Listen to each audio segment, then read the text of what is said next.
Hello friends, welcome back to Strategic Management. We are talking about strengthening a company's competitive position. How to strengthen it. And you see, I have been continuously reminding you of the fact that although we are going towards a trajectory wherein competition is the keyword, and we are doing everything as of now to counter the competition, to beat the competition. Although parallelly we have to nurture a thought that there is a blue ocean, we can bypass the competition, we can make the competition irrelevant also. But because we are talking about some strategic actions, steps which actually strengthen a competitive position, hence we are going in such a manner and we are talking about that particular terminology. But parallelly I would keep on giving you that kind of a view wherein blue ocean, fortune at the bottom of the pyramid, environmental sustainability model, development as freedom, and all those things, they are relevant and they can make a difference without going for an excessive effort on beating the competition perspective only. But here it is a war and we are talking about a war basically. We are thinking in terms of vertically integrating, horizontally integrating, developing a scope and so on. We have talked about almost everything which is relevant to that. And last point of discussion which I did with you was in terms of merging and acquiring. You see, when we do not find a scope to go further, let's either merge the identity or acquire. I acquire you because probably you are vulnerable, or I am a stronger party, or you are there to offer yourself basically. Yes, you are unable to run that organization with that kind of a profitability somehow, or you feel that you are slightly no more interested in that.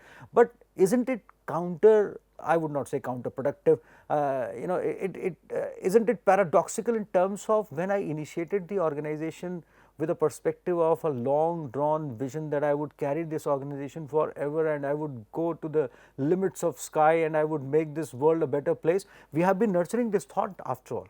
You would say that if an organization is given birth with the perspective of going towards a particular vision which is related to the betterment of this world, converted into a business vision, then mission, then objectives and goals, then why being acquired at a particular kind of a time?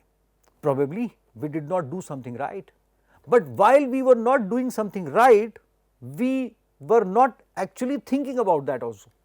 And while I was doing many things right, but then I was not thinking in terms of, let us say, being more innovative to go for blue ocean or fortune at the bottom of the pyramid and so on. That is why I was linearly scaling up, and after a particular kind of a stage I felt that there is a paucity in terms of core competency, there is a paucity in terms of capability, and somehow but I have become profitable, I can acquire someone, or if somehow this world is too big a place for so many people, so let's two of us come together and merge and create a new identity so that rest of the competition gets spread up somehow. Is it the call? You see, right or wrong, at this moment I am not going those kind of details, but definitely there is something which is missing here. There is something which I did not analyze, or there is something which changed very quickly around me. Environment became so volatile, I could not analyze that. There are several kinds of debates and questions.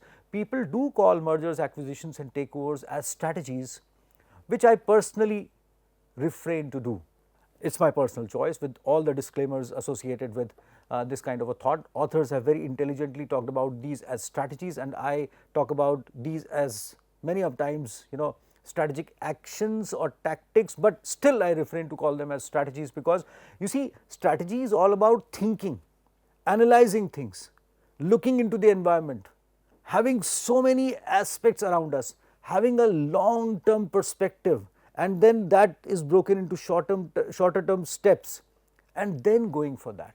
And there are so many elements to it. There are so many elements of nurturing things. There are so many elements to carrying people along. There are so many elements to develop value chains and value webs. There is an element of development associated with that.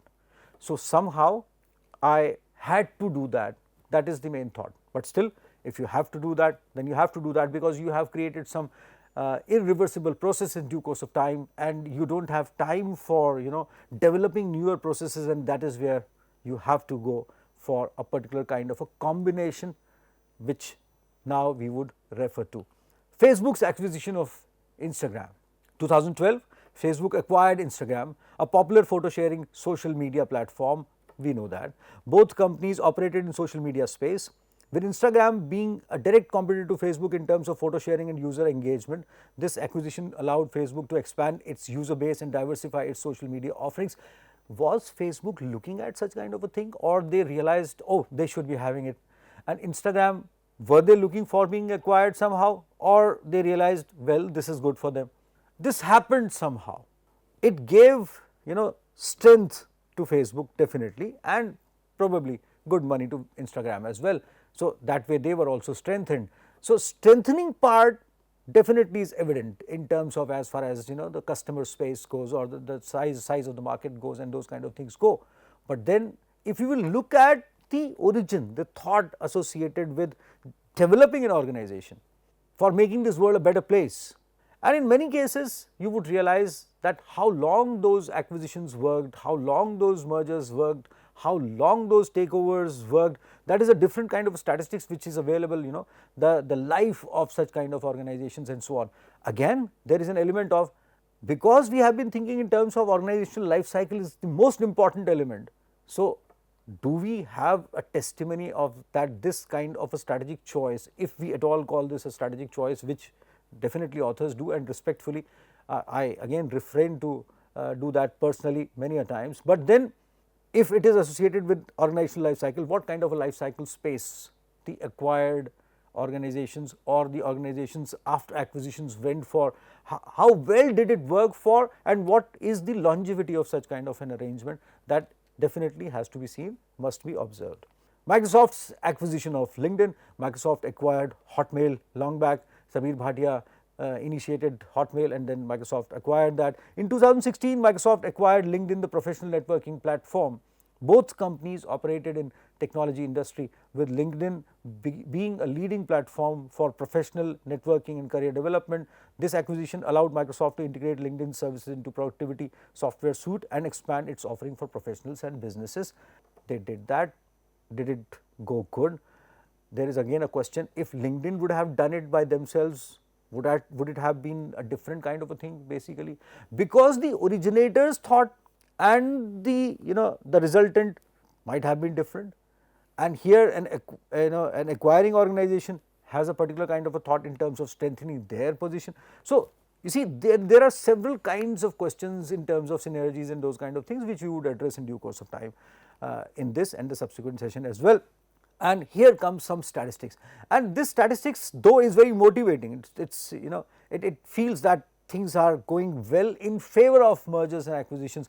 But again, the fundamental questions associated with this kind of a thought remain, and this statistics also poses another question, that so many organizations, when they went for mergers and acquisitions, were they unable to run those businesses with that kind of a clarity they had when they initiated those businesses? So were they lacking that clarity? Were they lacking that conviction? Were they lacking that intensity? That has to be seen. And on the other side, acquiring organizations, were they not having that kind of a clarity that where they would be going after 10 years from now? Were they not expecting volatility from different kinds of quarters from the environment, or were they always having this kind of an intent that someday if we will find some paucity in terms of this kind of a competency, we will acquire anyone for that matter? Was that the mainstay? Strategically it may look good, but then if we will look with the perspective of the original thought, then their questions may emerge on this statistical motivating statistics which is in front of us. So the statistic illustrates the number of cross-border mergers and acquisitions deals worldwide from 1985 to 2022, and in 1985 the number of cross-border mergers and acquisitions deals amounted to 472. By 2022 this had increased to an estimated 12,000. Probably COVID helped this situation in case of many organizations. That means environmental vulnerability was, some organizations could not face it well, and some organizations they faced it well in their own terms, but then they could not expand that they wanted to. So, that means COVID created a question mark, but then there are other environmental considerations also. COVID was sudden, but then why? You see, we have been talking about that. We always plan, we have policies, we have structures, and structures are created to actually experience the blows from all the sides. We have been talking about this. We have been talking about the leadership, we have been talking about the intensity, we have been talking about the missionary perspective of organizations and so on. So, there are several kinds of things which are associated with, which are hidden as far as these bars they go, 12,000 mergers and acquisitions. And here go the quantum, basically $202.8 billion as far as the value of merger and acquisition transactions go. I would not go into the financial details of what does it mean. This is a slight digression when we go for what it entails in terms of as far as financial positioning of these kind of organizations go. But you see, this kind of a money was transacted in terms of as far as the whole situation go, when these two organizations came together like Vodafone, AirTouch PLC and DE, Marisman AG and so on. So, there are several kinds of other numbers which are given here, which if you will total from 98 to 2015 onwards, and then there you would realize that the total quantum is huge. It is billions and billions of dollars. What difference does it make in terms of as far as the stakeholders go? Are they always benefited out of it, or what difference does it make in terms of as far as employees go? Do you retain all the employees in due course of time? And you see, when people get associated with organizations, they do get associated with the long term kind of a perspective. So, does it helps there? There are several questions in terms of human resource management policy structures, human resource retention, human resource development. Then there are definitely technological aspects and issues, which definitely is the main point of concern when we talk about these kind of things. Then there are market elements which we talk about in these kind of things and so on. But let us not stop here. Let us talk about what does it mean, and we are talking about strengthening a company's position. As of now, this is the main point of discussion with reference to strengthening the company's position in to have a competitive advantage with a competitor's perspective. So, merger is a strategy through which two firms agree to integrate their operations on a relatively co-equal basis. Let us come together and merge with each other. Let us create one identity out of two. Why do we do that? There are so many reasons. I am unable to do this, you are unable to do that, or you are getting vulnerable from this side, I am getting vulnerable from this side. There is a huge lot of a market, there are several kinds of competitors, there can be several kinds of reasons, but all the reasons are pointing out to one thing, that somehow we focused here, probably not there, and as I have always been telling you, that side to this side to that side, and that is the most important thing which we have to think of when we are talking about mergers, acquisitions and takeovers. An acquisition is a strategy through which one firm buys a controlling or 100% interest in another firm. I acquire you with the intent of making the acquired firm a subsidiary business within its portfolio. You come within my umbrella and I am ready to come within your umbrella, somehow that kind of situation. And takeover means I would not ask you, I would just snatch you somehow, because you are vulnerable, you are unable to run yourself, and I will decide because I have that kind of a power. So, either you take it or you get crashed, and that is where a takeover is a special type of an acquisition strategy, wherein the should we call it strategy? We do not have much of an option, but I personally refrain to do that. So, strategy wherein the target firm does not solicit the acquiring firm's bid. You see, there are elements which can be discussed, and if I have talked about this example once before during this course. If for example, airline space would have grown with the kind of speed it was growing, and we would have gone with kind of a development of new and fresh airlines all through, the airlines business in India would have been quite different at that particular kind of a stage. When Jet acquired Sahara, somehow that got consolidated. Today, how many airlines do we have altogether? Some new, okay, But what would have been the scenario if everyone would have been running in the Indian airspace, and somehow lot many passengers would have been using air transport, although not so environment friendly, but still. So there are so many elements when we talk about if this would not have happened, and that usually is discussed post this kind of a situation. Takeovers are there, these are reality. They can be talked about with the perspective of being a strategy from the side of the organization which takes over the other organization, but feel the feeling when someone is taken over. Have you seen that movie Taken? Somehow does it resonates with that kind of a thought? Taken, snatched from you. I am not saying that this is all this disclaimer, these are my personal feelings as the student of a strategy with the perspective. With all due respect, we are using standard text which talks about this with a strategic orientation. But when we are talking of market development, my submission here is that when we are talking of market development, a long term path, should we be going for these kind of things? Shouldn't we be creating an environment wherein very healthy competition and nurturing each other to develop the complete market scenario is there? Because sometimes as a student of strategy, I imagine that we keep on taking over organizations and at the end of the day, we are the only one. Would we be able to justifiably satisfy the needs of the customers of whole of this world? Would we be able to do that somehow? And if we won't, then what's the fun like?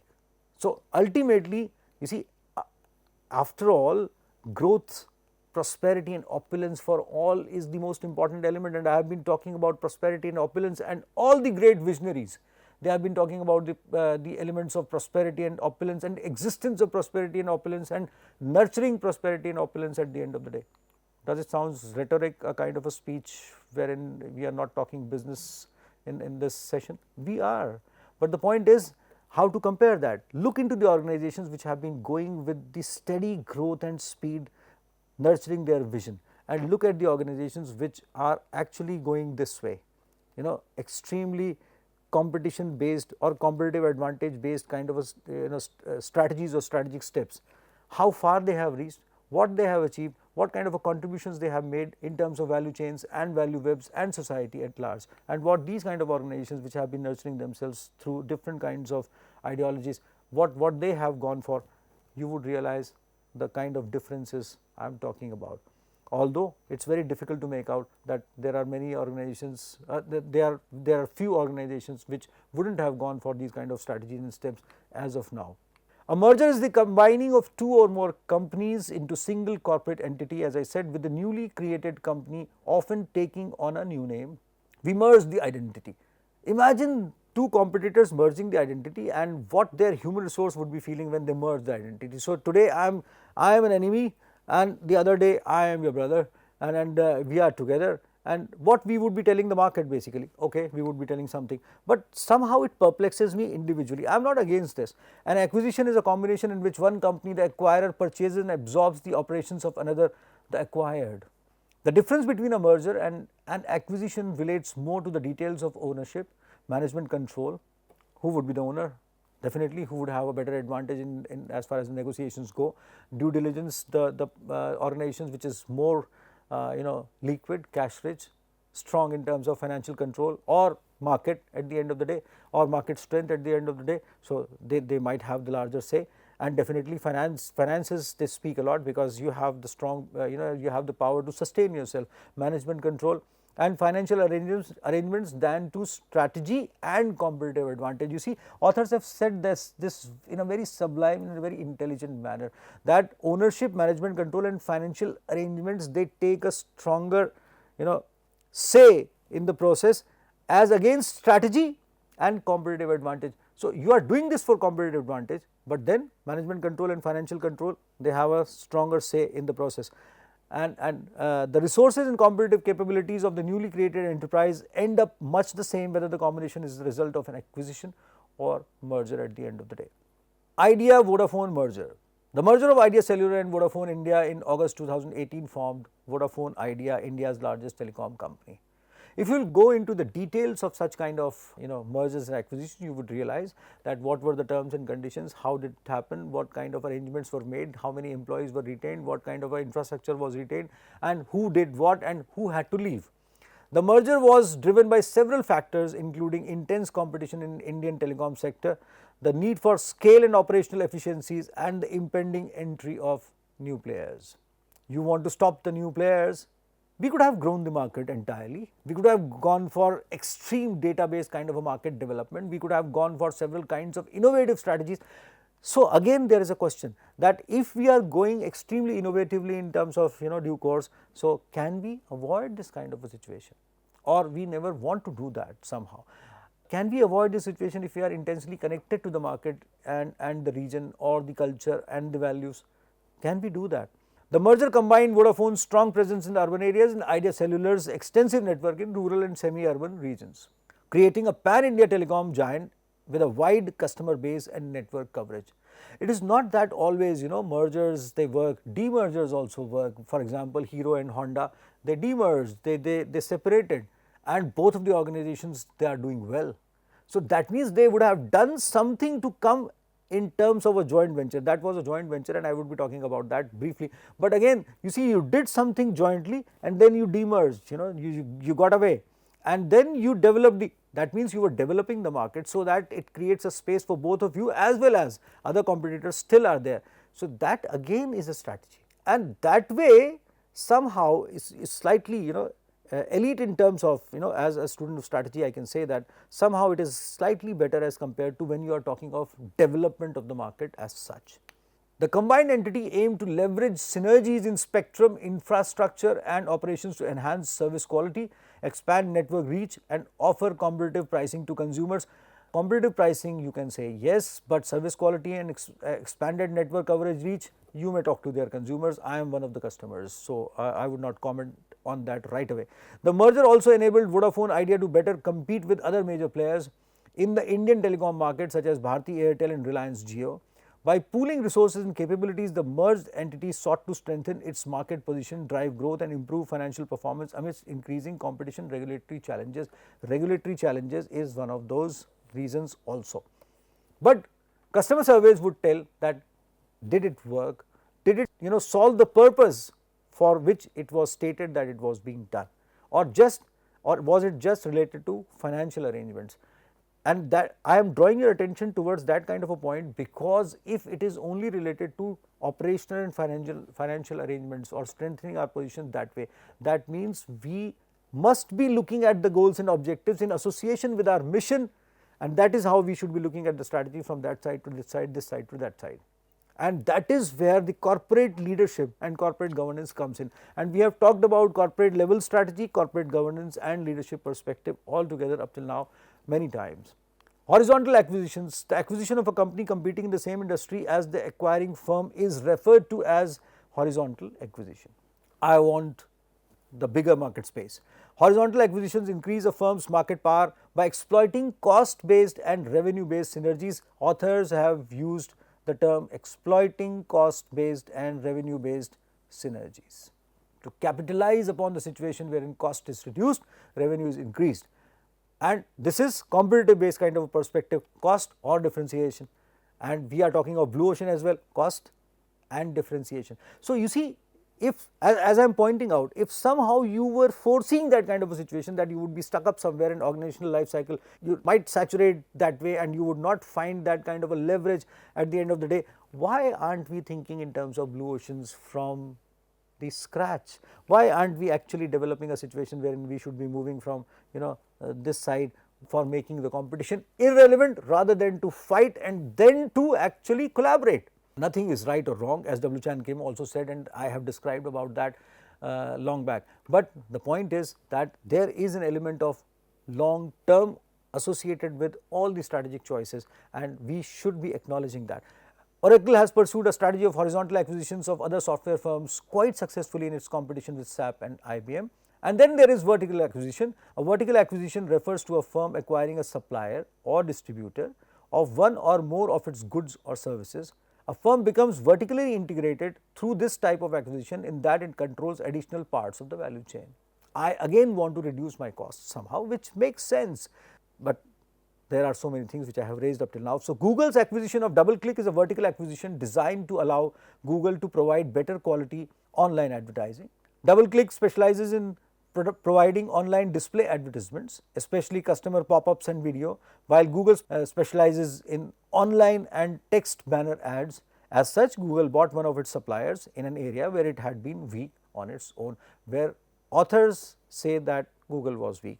It is a disclaimer that these are views of the authors, we have taken it from the standard text, and this does not anyway mean to demean any organization as such, but then Google might have talked about that way, or observers would have observed that way. So, there Google wants to strengthen their position.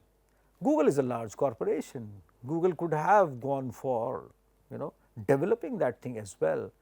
What kind of a costs they contained by doing this, by this kind of a step, they know better, and are they getting benefited, and are the customers getting benefit at the end of the day entirely, and has the value chain developed and strengthened itself, and are we going for developing a value web at large. And these are the reasons for acquisitions: increased market power, overcoming entry barriers. You want to go for a newer kind of a business, diversification. I have talked about related diversification, diverse diversification and those kind of things, extreme diversification. So, you do not want entry barriers, and you have that kind of a liquidity and strength, and you go and just pick it up. Cost of new product development and increased speed to market, lower risk compared to developing new products. You do not want to take risk, and we are talking of disruptive innovation and newer innovation.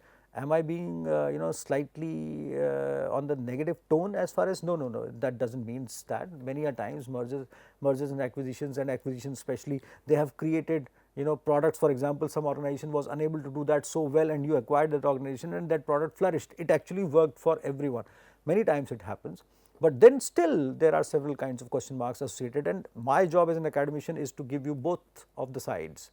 And what if this organization which wishes to develop new products would have gone for innovation or blue ocean perspective, and what if this organization which is actually developing a new product would have gone for a strategic approach for going for new non-users, or let us say newer market space, or looking for a new market boundary for that matter. We have talked about that in blue ocean. Increased diversification is one of the reasons.